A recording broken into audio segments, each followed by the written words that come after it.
الحمد للہ وحدہ والصلاة والسلام علی من لا نبی بعدہ۔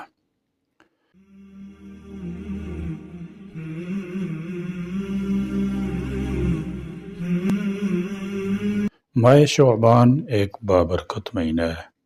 شعبان عربی زبان کے لفظ شعب سے بنا ہے، جس کے معنی پھیلنے کے آتے ہیں، اور چونکہ اس مہینے میں رمضان مبارک کے لیے خوب بھلائی پھیلتی ہے، اسی وجہ سے اس مہینے کا نام شعبان رکھا گیا ہے۔ نبی کریم صلی اللہ تعالی علیہ وسلم اس مہینے کے اکثر حصے میں روزے رکھتے تھے۔ چنانچہ حضرت عائشہ صدیقہ رضی اللہ تعالی عنہ فرماتی ہیں، یعنی میں نے کبھی نہیں دیکھا کہ رسول اللہ صلی اللہ تعالی وسلم نے پورے اہتمام کے ساتھ رمضان مبارک کے علاوہ کسی پورے مہینے کے روزے رکھے ہوں، اور میں نے نہیں دیکھا کہ آپ صلی اللہ تعالی وسلم کسی مہینے میں شعبان سے زیادہ نفلی روزے رکھتے ہوں۔ ایک اور حدیث میں فرماتی ہیں، کان احب الشہور الی رسول اللہ صلی اللہ تعالی علیہ وسلم ان یصومہ شعبان ثم یصلیہ برمضان، یعنی رسول اللہ صلی اللہ تعالی وسلم کو تمام مہینوں سے زیادہ یہ بات پسند تھی کہ شعبان کے روزے رکھتے رکھتے رمضان سے ملا دیں۔ اسی طرح حضرت ام سلمہ رضی اللہ تعالی عنہ فرماتی ہیں، میں نے رسول اللہ صلی اللہ تعالی وسلم کو شعبان اور رمضان کے سوا لگاتار 2 مہینے روزے رکھتے ہوئے کبھی نہیں دیکھا۔ یعنی نبی کریم صلی اللہ تعالی وسلم رمضان کے پورے مہینے کے ساتھ ساتھ شعبان کے بھی تقریباً پورے مہینے کے روزے رکھتے تھے اور بہت کم دن ناغہ فرماتے تھے۔ ماہ شعبان میں روزے کی حکمتیں۔ ماہ شعبان میں رسول اللہ صلی اللہ تعالی وسلم کے زیادہ نفلی روزے رکھنے کی کئی اسباب اور کئی حکمتیں بیان کی گئی ہیں۔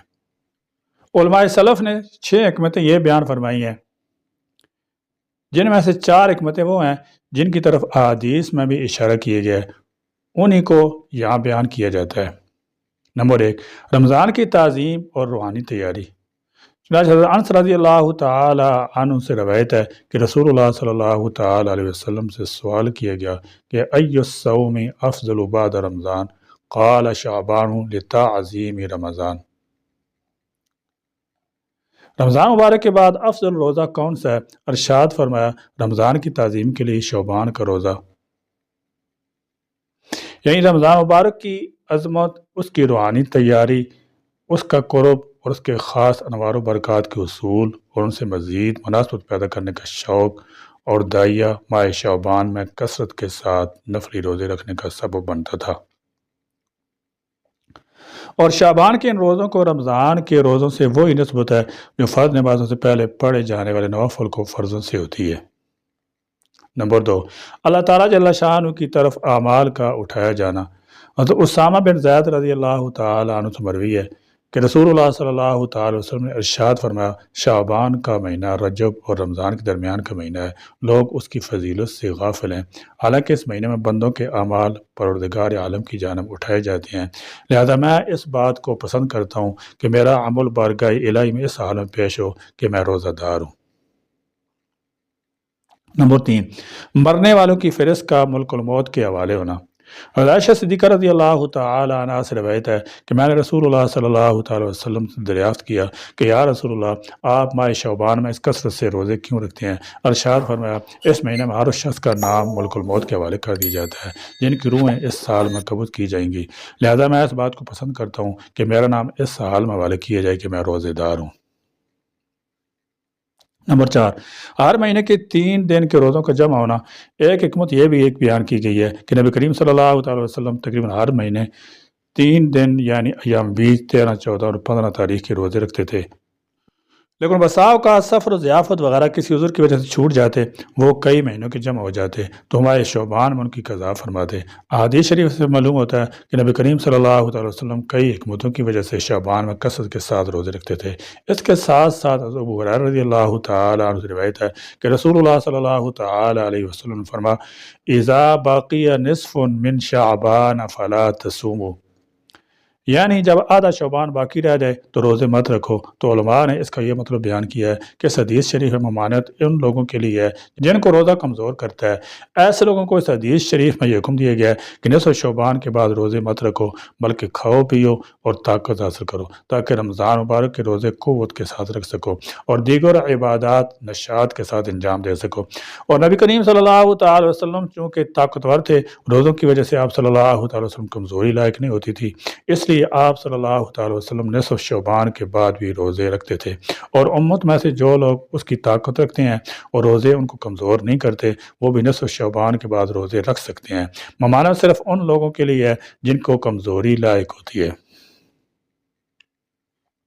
شب برات کی فضیلت و اہمیت۔ ماہ شعبان کی 15 شب شب برات کے رہتی ہے۔ برات کے معنی رستگاری، چھٹکارا کے ہیں۔ شیخ عبد القادر جیلانی رحمۃ اللہ تعالی فرماتے ہیں شب برات کو شب برات اس لیے کہتے ہیں کہ اس رات میں 2 قسم کی برات ہوتی ہے۔ نمبر 1، ایک برات تو بدبختوں کو خدا تعالیٰ کی طرف سے ہوتی ہے۔ نمبر 2، دوسری برات خدا کے دوستوں کو ذلت خاری سے ہوتی ہے۔ نیز فرمایا کہ جس طرح مسلمانوں کے لیے سروئے زمین پر عید کے 2 دن عید الفطر اور عید الاضحیٰ ہیں، اس طرح فرشتوں کے لیے آسمان پر 2 راتیں شب برات اور شب قدر عید کی راتیں ہیں۔ مسلمانوں کی عید دن میں رکھی گئی ہے کیونکہ وہ رات میں سوتے ہیں، فرشتوں کی عید رات میں رکھی گئی ہے کیونکہ وہ سوتے نہیں ہیں۔ احادیث شریف میں شب برات کی بہت زیادہ فضیلت اور اہمیت بیان کی گئی ہے، جن میں سے 4 حدیثیں پیش کی جاتی ہیں۔ نمبر 1، بے شمار لوگوں کی مغفرت۔ حضرت عائشہ صدیقہ رضی اللہ تعالیٰ روایت ہے، فرماتی ہیں میں نے ایک رات نبی کریم صلی اللہ تعالی وسلم کو اپنے بستر پر نہ پایا تو میں آپ صلی اللہ تعالی وسلم کی تلاش میں نکلی تو میں نے دیکھا کہ آپ صلی اللہ تعالی وسلم بقیع مدینہ طیبہ قبرستان میں ہے۔ آپ صلی اللہ تعالی وسلم نے مجھے دیکھ کر ارشاد فرمایا کیا تم یہ اندیشہ رکھتی ہے کہ اللہ اور اس کا رسول تیرے ساتھ بے انصافی کرے گا، یعنی تیری باری میں کسی دوسری بیوی کے پاس چلا جائے گا؟ میں نے عرض کیا کہ یا رسول اللہ صلی اللہ علیہ وسلم، مجھے یہ خیال ہوا کہ آپ اپنی کسی دوسری بیوی کے پاس تشریف لے گئے ہوں۔ آپ صلی اللہ تعالی وسلم نے ارشاد فرمایا اللہ تعالیٰ شعبان کی 15 شب میں آسمان دنیا پر نزول فرماتے ہیں اور قبیلہ بنو کلب کی بکریوں کے بالوں سے زیادہ لوگوں کی مغفرت فرماتے ہیں۔ بنو کلب عرب کا ایک قبیلہ تھا، عرب کے تمام قبائل سے زیادہ اس کے پاس بکریاں ہوتی تھیں۔ نمبر 2، صبح تک اللہ تعالیٰ جل شانہ کی ندا۔ حضرت علی بن ابی طالب رضی اللہ تعالی روایت ہے کہ رسول اللہ صلی اللہ تعالی علیہ وسلم کا ارشاد ہے جب نصف شعبان کی رات آ جائے تو تم اس رات میں قیام کیا کرو اور اس کے دن 15 تاریخ کا روزہ رکھا کرو، اس لیے کہ اس رات میں اللہ تعالیٰ سورج غروب ہونے سے طلوع فجر تک کے قریب آسمان پر نزول فرماتے ہیں اور ارشاد فرماتے ہیں کہ کیا ہے کوئی مجھ سے مغفرت طلب کرنے والا جس کی میں مغفرت کروں؟ کیا ہے کوئی مجھ سے رزق کا طالب کہ میں اس کو رزق عطا کروں؟ کیا ہے کوئی کسی مصیبت یا بیماری میں مبتلا کہ میں اس کو عافیت عطا کروں؟ کیا ہے کوئی ایسا اللہ تعالیٰ برابر یہ آواز دیتے رہتے ہیں یہاں تک کہ سورج طلوع ہو جاتا ہے۔ نمبر 3، کن کن لوگوں کی مغفرت نہیں ہوتی؟ حضرت ابو موسیٰ اشعری رضی اللہ تعالی عنہ سے روایت ہے کہ رسول اللہ صلی اللہ تعالی وسلم نے ارشاد فرمایا بے شک اللہ تعالیٰ جھانکتے ہیں، یعنی متوجہ ہوتے ہیں نصف شعبان کی رات میں، بس اپنی تمام مخلوق کی مغفرت فرما دیتے ہیں سوائے مشرک اور کینہ رکھنے والے کے۔ حضرت عائشہ رضی اللہ تعالیٰ کی ایک روایت میں رشتہ داری توڑنے والا، ٹخنوں سے نیچے ازار لٹکانے والا، ماں باپ کا نافرمان اور شراب کا عادی بھی آیا ہے، اور بعض روایات میں عشار، ساحر، کاہن، عراف، طبلہ بجانے والا بھی آیا ہے۔ گویا احادیث شریف سے یہ بات معلوم ہوئی کہ عام مغفرت کی اس مبارک رات 14 قسم کے آدمیوں کی مغفرت نہیں ہوتی، لہذا ان لوگوں کو اپنے احوال کی اصلاح کرنی چاہیے۔ نمبر 1، مشرک کسی بھی قسم کے شرک میں مبتلا ہو۔ نمبر 2، بغیر کسی شرعی وجہ کسی سے کینہ اور دشمنی رکھنے والا ہو۔ نمبر 3، اہل حق کی جماعت سے الگ رہنے والا ہو۔ نمبر 4، زانی اور زانیہ۔ نمبر 5، رشتہ داری توڑنے والا۔ نمبر 6، ٹخنوں سے نیچے اپنا کپڑا لٹکانے والا۔ نمبر 7، ماں باپ کی نافرمانی کرنے والا۔ نمبر 8، شراب یا کسی دوسری چیز کے ذریعے نشہ کرنے والا۔ نمبر 9، اپنا یا کسی دوسرے کا قاتل۔ نمبر 10، جبراً ٹیکس وصول کرنے والا۔ نمبر 11، جادوگر۔ نمبر 12، ہاتھوں کے نشانات وغیرہ دیکھ کر غائب کی خبریں بتانے والا۔ نمبر 13، ستاروں کو دیکھ کر یا فال کے ذریعے خبر دینے والا۔ نمبر 14، طبلہ اور باجا بجانے والا۔ نمبر 4، 5 راتوں میں دعا رد نہیں ہوتی۔ حضرت عبداللہ بن عمر رضی اللہ تعالیٰ عنہ فرماتے ہیں کہ 5 راتوں میں دعا رد نہیں ہوتی، ضرور قبول ہوتی ہے۔ جمعہ کی رات، ماہ رجب کی پہلی رات، نصف شعبان کی رات، عیدین کی راتیں۔ شب برات میں کیا کیا جائے؟ ان احادیث شریفہ سے یہ بات معلوم ہوئی کہ شب برات ایک بابرکت اور عظمت والی رات ہے۔ اسی وجہ سے اکثر بلاد اسلامیہ کے دیندار حلقوں میں ہر زمانے میں اس رات کے اندر عبادات، دعا، استغفار، نیز اس کی فضیلت سے فائدہ اٹھانے کا خصوصی اہتمام کیا جاتا رہا ہے۔ اس خاص موقع پر کن کاموں کو کس طریقے پر کرنا چاہیے اور کن امور سے پرہیز کرنا چاہیے، ان کو اختصار کے ساتھ بیان کیا جاتا ہے۔ نمبر 1، شب برات میں عبادت کریں۔ اس سلسلے میں چند باتیں پیش نظر رہنی ضروری ہیں۔ الف، نفل عبادت تنہائی میں اور اپنے گھر میں ادا کرنا افضل ہے، لہذا شب برات کی عبادت بھی گھر میں کریں، مسجد میں نہیں۔ اور عبداللہ بن عمر رضی اللہ تعالیٰ سے روایت ہے کہ حضور اکرم صلی اللہ تعالیٰ علیہ وسلم نے ارشاد فرمایا، اجعلوا فی بیوتکم من صلاتکم ولا تتخذوها قبورا، بناؤ یعنی نوافل گھر میں ادا کرو اور ان کو قبرستان نہ بناؤ کہ قبرستان میں نماز نہیں پڑھی جاتی۔ اس رات میں اسی طرح شب قدر میں بھی عبادت کا کوئی خاص طریقہ مقرر نہیں۔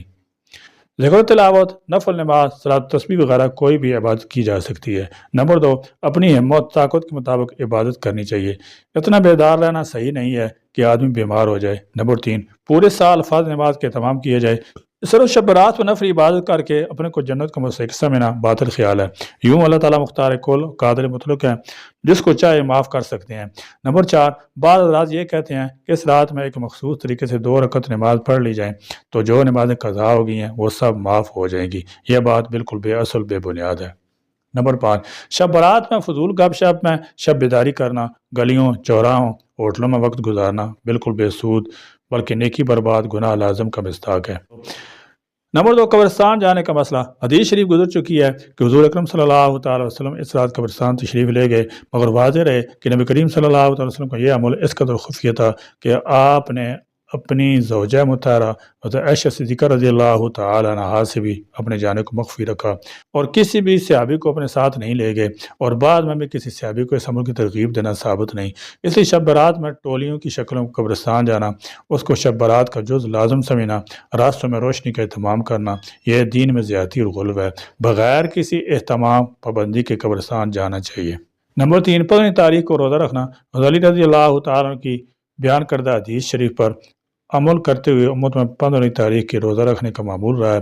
15 شعبان کے روزے کو نہ تو سنت قرار دینا مناسب ہے اور نہ بدعت، البتہ مستحب کہا جائے گا، کیونکہ ایک ضعیف حدیث میں اس کی فضیلت مذکور ہے اور فضائل میں ضعیف حدیث قابل قبول ہوتی ہے، لہذا بہتر تو یہ ہے کہ ماہ شعبان کے اکثر حصے کے روزے رکھے جائیں، یہ نہ ہو سکے تو ماہ شعبان کے نصف اول کے روزے رکھے جائیں، یہ بھی نہ ہو سکے تو ایام 20، 13، 14، 15 شعبان کے روزے رکھے جائیں، اور اتنا بھی نہ ہو سکے تو کم از کم 15 شعبان کا روزہ تو رکھ ہی لے، یہ روزہ بھی انشاءاللہ تعالی موجب اجر ہوگا۔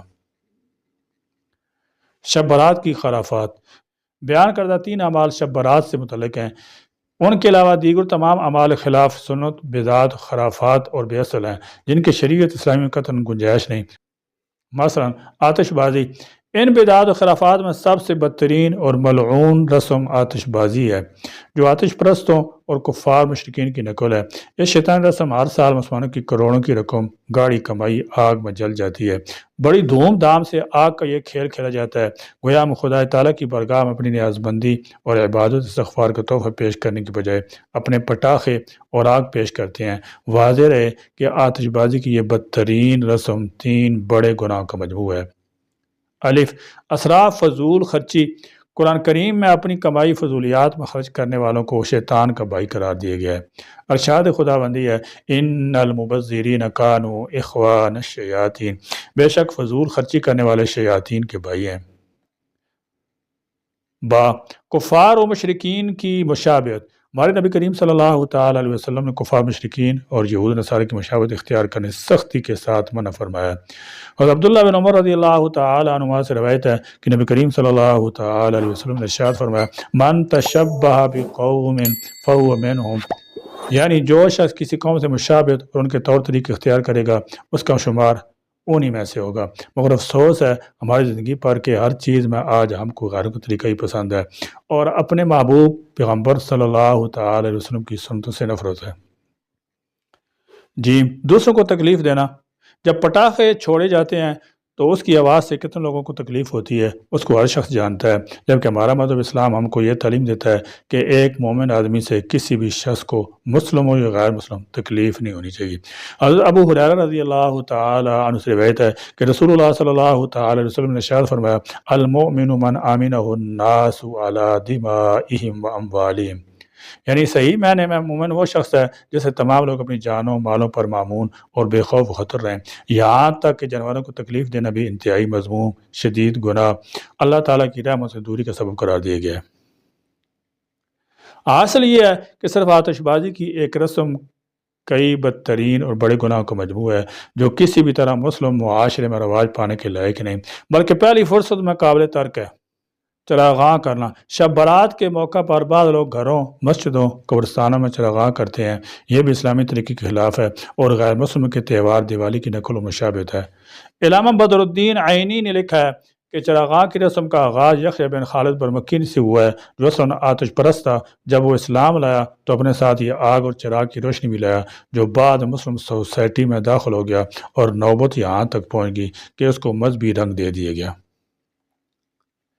اسی طرح غیر مسلم کے ساتھ میل جول کی وجہ سے یہ رسم ہم نے اسلام میں داخل کر لی اور غیروں کی نکالی کرنے لگے، جبکہ غیروں کی نقل مشابہت پر سخت وعیدیں آئی ہیں۔ حلوہ پکانا، شب برات میں بعض لوگ حلوہ بھی پکاتے ہیں، حالانکہ اس رات کا حلوے سے کوئی تعلق نہیں۔ آیات کریمہ، احادیث شریفہ، صحابہ کرام کے آثار، تابعین، تبع تابعین کے اقوال، بزرگان دین کے عمل میں کہیں اس کا تذکرہ اور ثبوت نہیں۔